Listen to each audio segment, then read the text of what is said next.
Hello dears, this video is about discounted cash flow method of equity valuation. In the previous video we have discussed about the equity valuation methods and the multiple earning method is already discussed while discussing about the tools of fundamental analysis.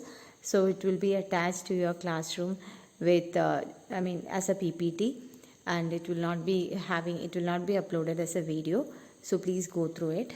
So this discounted cash flow method of equity valuation,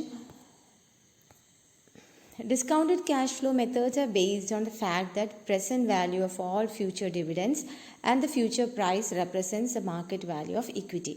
അപ്പോൾ ഇതിൻ്റെ അടിസ്ഥാനം എന്താണ്? ഒരു equity ഷെയറിൻ്റെ market value എന്ന് പറയുന്നത് അതിൻ്റെ അത് ഭാവിയിൽ കൊടുക്കുന്ന ഡിവിഡൻസിൻ്റെ എല്ലാത്തിൻ്റെയും പ്രസൻറ്റ് വാല്യൂയിലേക്ക് നമ്മൾ കൺവേർട്ട് ചെയ്താൽ, നമ്മുടെ പ്രസൻറ്റ് വാല്യൂ അപ്രോച്ചിൽ നമ്മൾ പറയാറില്ലേ എപ്പോഴും, നമുക്ക് ഒരു ഇൻവെസ്റ്റ്മെൻറ്റ് നടത്തുന്ന സമയത്ത് അതിനകത്ത് എന്തൊക്കെ ഫ്യൂച്ചർ ഏർണിങ്സ് ആണോ നമ്മൾ എക്സ്പെക്ട് ചെയ്യുന്നത് അതിനെ പ്രസൻറ്റ് വാല്യൂയിലേക്ക് കൺവേർട്ട് ചെയ്തിട്ടാണ് ഇപ്പോൾ ബോണ്ടിൻ്റെ കാര്യത്തിലായാലും ഒക്കെ നമ്മൾ അതിൻ്റെ വാല്യൂ കാണുക. The same concept is applied here also. അതിൻ്റെ ബേസിസിലാണ് ഈ ഡിസ്കൗണ്ട് ക്യാഷ് ഫ്ലോ മെത്തേഡ് എന്നുള്ളത്. ഇതിനകത്ത് രണ്ട് മെത്തേഡാണുള്ളത്. ഒന്ന് ഡിവിഡൻഡ് ഡിസ്കൗണ്ട് മോഡലും ഒന്ന് ക്യാഷ് ഫ്ലോ മോഡലുമാണ്. In the dividend discount model എന്ന് പറയുന്നത്, this dividend discount model finds the present value of future dividends of a company to derive the present market value of equity. ഡിവിഡൻസിൻ്റെ മുകളിൽ, future ഡിവിഡൻസിൻ്റെ മുകളിൽ മാത്രം അതിൻ്റെ present value കണ്ടുകൊണ്ട് അതിൻ്റെ market value determine ചെയ്യാണ്. ഇതിനകത്ത് കുറച്ച് മെത്തേഡ്സ് ഉണ്ട്. അതായത് there are various models with different assumptions for the period of dividend. അപ്പോൾ ആ ഡിവിഡൻഡ് എപ്പോഴുള്ള ഡിവിഡൻഡാണ് എടുക്കേണ്ടത്, എങ്ങനെയാണ് നമ്മൾ ഫ്യൂച്ചറിലെ ഡിവിഡൻഡ് പ്രെഡിക്റ്റ് ചെയ്യുക, എങ്ങനെ ആയിരിക്കും എന്നാണ്. അപ്പോൾ അതിൻ്റെ ബേസിസിൽ ഇതിനെ നമ്മൾ ക്ലാസിഫൈ ചെയ്തിട്ടുണ്ട്. One is single period model in which the current years projected dividend alone is taken for finding the value of equity. Then we have multi period model in which more than 1 year is considered, as the name suggests, and zero growth model, expecting that there will not be any growth in the dividends. Then constant growth model, and then two-stage model and H model. So in this video we will be discussing about all these models. One is single period discounted cash flow model. The single period model in income valuation approach that aims to find fair value of stock or firm using single projected cash flow. ഞാൻ പറഞ്ഞില്ലേ ഒരൊറ്റ cash flow, ആ വർഷത്തെ single projected cash ഫ്ലോൻ്റെ ബേസിസിൽ, and then discounting it with an appropriate discount rate.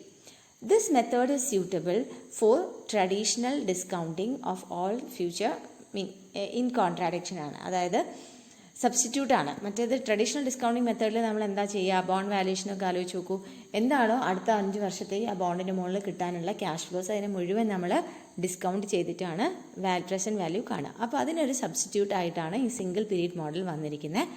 ഇത് കാണാനുള്ള formula net income, അതായത് എത്രയാണോ നമ്മൾ പ്രൊജക്റ്റ് ചെയ്തിട്ടുള്ള dividend divided by the discounting rate, ഇത്രയേ ഉള്ളൂ. ഇതിൻ്റെ റാഷണൽ എന്താണെന്ന് നോക്കൂ. What is the rational behind of using this single period model എന്നതിൻ്റെ റാഷണൽ എന്താണ്? It is based on current year data. അപ്പോൾ നമ്മൾക്ക് ആ വർഷത്തെ കമ്പനിയുടെ പെർഫോമൻസിൻ്റെ ബേസിസിലാണ് നമ്മൾ ആ ഡാറ്റ എടുക്കുന്നത്. It's suitable for stable business. Then it is most user friendly model, പെട്ടെന്ന് കാൽക്കുലേറ്റ് ചെയ്യാൻ പറ്റും. Then it is also the simplest method. ഇനി അതിൻ്റെ ലിമിറ്റേഷൻസിലേക്ക് പോയാൽ it is based on single average till perpetuity which can lead to errors. അതായത് നമ്മളൊരു ആ ഒരു വർഷത്തെ വാല്യൂവിനെയാണ് നമ്മൾ ഒരു സിംഗിൾ വാല്യൂവിൻ്റെ മുകളിലാണ് നമ്മൾ കണക്കുന്നത്. അപ്പോൾ അത് നമുക്ക് എറേഴ്സ് ഉണ്ടാവാം. Then it's not a practical model. The discount rate may change over time. അതും പ്രശ്നമുണ്ട്. നമ്മൾ ഒരു പെർട്ടിക്കുലർ ഡിസ്കൗണ്ട് റേറ്റ് വെച്ചിട്ടാണ് ഡിവൈഡ് ചെയ്യുന്നത്, അത് ചിലപ്പം ചേഞ്ച്ഡ് ആവാം. Then it is based on a single value and this value is sensitive. ഇതും ഒരു പ്രൊജക്റ്റഡ് വാല്യൂ ആണ്. നമ്മൾ കഴിഞ്ഞ വർഷത്തെ ഡിവിഡൻഡ് എടുത്തിട്ടല്ല കാണുന്നത്, ഈ വർഷത്തെ എത്രയായിരിക്കും എന്നുള്ളതിൻ്റെ ബേസിസിലാണ് കാണുന്നത്. So that there may be problems. ഇതാണ് അതിൻ്റെ ലിമിറ്റേഷൻസ്. രണ്ടാമത്തത് മൾട്ടിപ്പിൾ പീരീഡ് മോഡലാണ്. ഈ മൾട്ടിപ്പിൾ പീരീഡ് മോഡൽ പറഞ്ഞാൽ the multiple period model takes into account the dividend streams of n years, അതായത് ഒന്നിൽ കൂടുതൽ years, n years and n expected price at the end of n years. എത്ര വർഷമാണോ, 5 വർഷമെങ്കിൽ 5 വർഷം എടുക്കുമ്പം ആ വർഷത്തിന് അവസാനം ഇതിൻ്റെ എക്സ്പെക്റ്റഡ് പ്രൈസ് എത്രയാണ് അതുകൂടെ കൺസിഡർ ചെയ്യാം. അപ്പോൾ അത് കാണാനുള്ള ഫോർമുല എന്താണ്? Present value of an equity share is equal to present value of future dividends. അപ്പോൾ നമ്മൾ എത്ര വർഷമാണോ നമ്മൾ കൺസിഡർ ചെയ്യണേ വെച്ചാൽ എൻ്റെ ഇൻവെസ്റ്റ്മെൻറ്റ് 5 വർഷത്തേക്ക് ഒരു ഇൻവെസ്റ്റ്മെൻറ്റാണ് ഞാൻ പ്ലാൻ ചെയ്യുന്നതെങ്കിൽ 5 വർഷത്തേക്കുള്ള അതിൻ്റെ ഡിവിഡൻഡ് എത്രയാണ്, അതിന് ഓരോ ഡിവിഡൻറ്റിൻ്റെയും നമുക്കറിയാലോ 1+k വെച്ചിട്ടാണ് നമ്മൾ അതിനെ പ്രസൻറ്റ് വാല്യൂയിലേക്ക് മാറ്റുക. അതല്ലെങ്കിൽ ഈസിയസ്റ്റ് വേ എന്താണ്? പ്രസൻറ്റ് വാല്യൂ ടേബിൾ നോക്കിയിട്ട് നമുക്ക് ചെയ്യാം. ഡിസ്കൗണ്ട് ഫാക്ടറിൻ്റെ പ്രസൻറ്റ് വാല്യൂ ടേബിൾ വെച്ചിട്ട് നമുക്ക് ചെയ്യാം. അങ്ങനെ ഓരോ വർഷത്തെ ഡിവിഡൻറ്റിനെയും നമ്മൾ അതിൻ്റെ പ്രസൻറ്റ് വാല്യൂയിലേക്ക് കൺവേർട്ട് ചെയ്ത് എത്ര വർഷമാണോ നമ്മൾ എക്സ്പെക്റ്റ് ചെയ്യുന്നത് അത്രയും വർഷത്തിനെ ആഡ് ചെയ്ത് കഴിഞ്ഞാൽ നമുക്കതിൻ്റെ പ്രസൻറ്റ് വാല്യൂ കിട്ടും. Simple one. ദെൻ അതിൻ്റെ ലിമിറ്റേഷൻസ് എന്തൊക്കെയാണ്, അതിൻ്റെ ഇൻ്റർപ്രിട്ടേഷൻസ് ആണ് നമ്മൾ ഈ ഒരു സാധനത്തിനെ എങ്ങനെ ഇൻ്റർപ്രിറ്റ് ചെയ്യുന്നു. The fair price calculated using this model can be used for investment decisions in the stock market. If the market price is lower than the value calculated using this model, one can look to buy the stock. അപ്പോൾ market price ഈ വാല്യൂവിനേക്കാൾ കുറവാണെങ്കിൽ നമുക്കത് വാങ്ങിക്കാം, കാരണം അതിനേക്കാൾ കൂടുതൽ worth ഇതിനുണ്ട്. When stock is trading higher than the value calculated using the model, one may look at short selling the same. അപ്പോൾ കൂടുതലാണെങ്കിൽ മാർക്കറ്റ് പ്രൈസ് നമ്മൾ ഈ കാൽക്കുലേറ്റ് ചെയ്ത വാല്യൂവിനേക്കാൾ കൂടുതലാണെങ്കിൽ മെല്ലെ ഒഴിവാക്കുന്നതാണ് നല്ലത്. അടുത്തതാണ് കോൺസ്റ്റൻറ്റ് ഗ്രോത്ത് മോഡൽ എന്ന് പറയുന്ന constant growth rate. The constant growth rate DCF method, that is discounted cash flow method model, assumes that both the dividend amount and the stock's fair value will grow at a constant rate. അപ്പോൾ ഇവിടെ assumption എന്താണ്? ഡിവിഡൻറ്റും constant റേറ്റിൽ grow ചെയ്യും, സ്റ്റോക്കിൻ്റെ പ്രൈസും constant റേറ്റിൽ grow ചെയ്യും എന്നുള്ള അസംഷനിലാണ് ഇതിനെയാണ് നമ്മൾ ഗ്രോത്ത് മോഡൽ എന്ന് പറഞ്ഞിട്ട് ടൂൾസിൽ നമ്മൾ എക്സ്പ്ലെയിൻ ചെയ്തിട്ടുള്ളത്.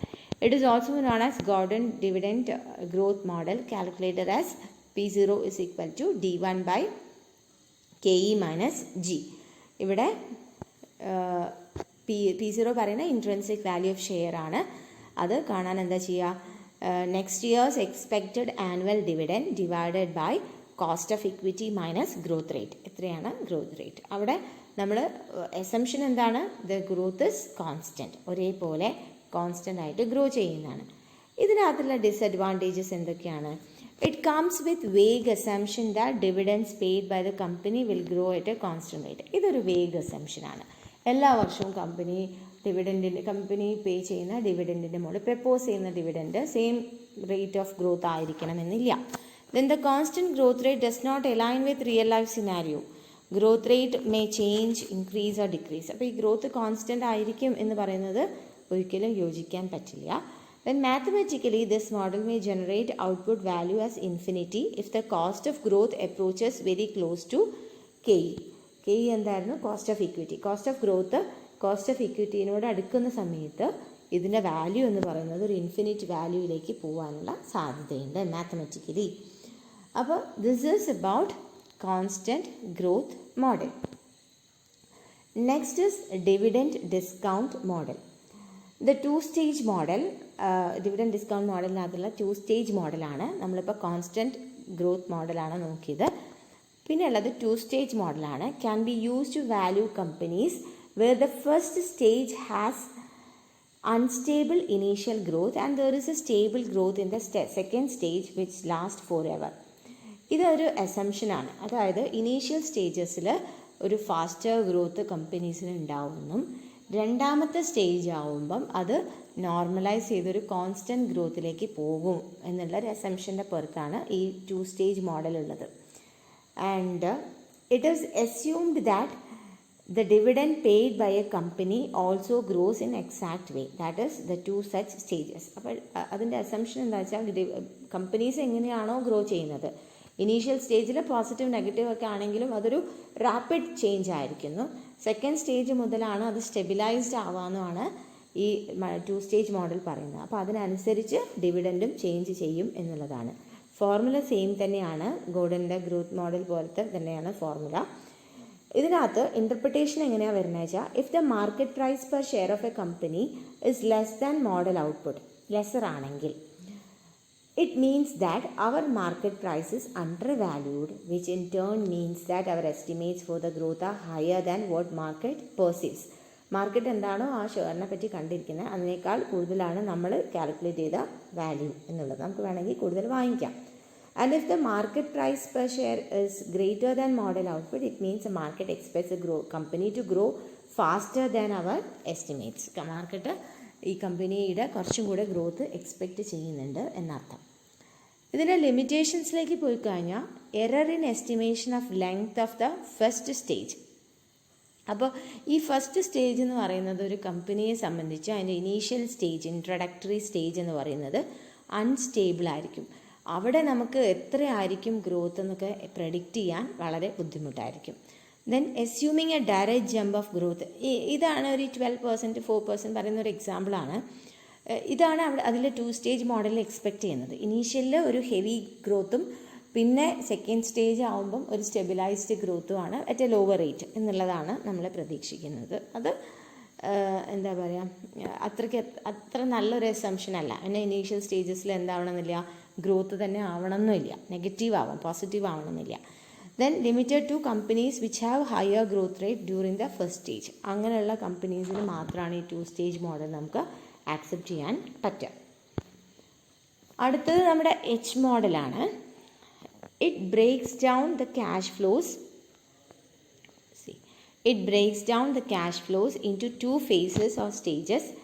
In each model, the growth rate in the first phase is not constant but reduces gradually to approach the constant growth rate in the second stage. ഇതിലും 2 സ്റ്റേജസ് ആയിട്ട് തന്നെയാണ് എക്സ്പ്ലെയിൻ ചെയ്യുന്നത്. പക്ഷേ 2 stage മോഡലിൽ നമ്മൾ പെട്ടെന്നൊരു ഷിഫ്റ്റാണ് സെക്കൻഡ് സ്റ്റേജ് ആകുമ്പോൾ പ്രതീക്ഷിക്കുന്നത്. ഒരു ഹൈ ലെവലിൽ നിന്ന് കണ്ടില്ലേ, 12 4 എന്ന് പറയുന്ന പോലെ ഒരു പെട്ടെന്നൊരു സ്റ്റീപ്പായിട്ടുള്ള ചാട്ടമാണ് പ്രതീക്ഷിക്കുന്നത്. പക്ഷേ എച്ച് മോഡലിലും 2 സ്റ്റേജ് പോലെ തന്നെ ഫസ്റ്റ് സ്റ്റേജിൽ നമ്മൾ കോൺസ്റ്റൻ്റ് ഒന്നും ആയിരിക്കില്ല. But at the same time അത് പെട്ടെന്ന് സെക്കൻഡ് സ്റ്റേജിലേക്ക് പോവല്ല ചെയ്യുക. ഇറ്റ് ഗ്രാജുവലി സ്റ്റെബിലൈസസ് എന്ന് പറയുന്നതാണ് H model. The 2-stage model assumes an extraordinary growth rate in the initial stage, while the H model is free to use an increasing or declining rate in initial phase. ഇതാണ് ഇത് രണ്ട് തമ്മിലുള്ള വ്യത്യാസം. In 2-stage model, growth rate drops suddenly from very high rate to stable rate as stages changes. However, in H model, growth rate reduces linearly to reach stable growth rate. അതിൻ്റെ formula same തന്നെയാണ്. D/L-G ആണ്. L പറയുന്നത് discount rate minus growth rate. Okay, മറ്റേത് discount rate ആയിരുന്നില്ല. Okay, H വാല്യൂയിൽ നമ്മൾ value of stock കാണാൻ dividend per share divided by discount rate minus growth rate ആണ് ചെയ്യുക. ഇതിനകത്ത് നമ്മൾ ഡിസ്കസ് ചെയ്യാതെ പോയ ഒരു കാര്യം എന്ന് പറയുന്നത് സീറോ ഗ്രോത്ത് മോഡലാണ്.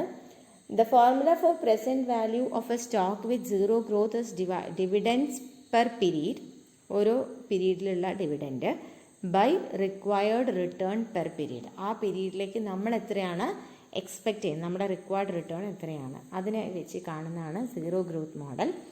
The present value of stock formulas are not to be considered an exact or guaranteed approach to valuing a stock, but is more theoretical approach. ഇപ്പോൾ സീറോ ഗ്രോത്ത് മോഡൽ എന്ന് പറയുന്നത് ഒരു തിയോററ്റിക്കൽ അപ്രോച്ചാണ്, ഇറ്റ്സ് നോട്ട് പ്രാക്ടിക്കൽ എന്നുള്ളതാണ്. അപ്പോൾ ഇത്രയാണ് നമുക്ക് dividend discounted cash flow മെത്തേഡിൽ dividend discount മെത്തേഡിൽ നമ്മൾ പഠിക്കേണ്ട വാരിയസ് ടൈപ്സ് എന്ന് പറയാവുന്നത്. Okay, thank you.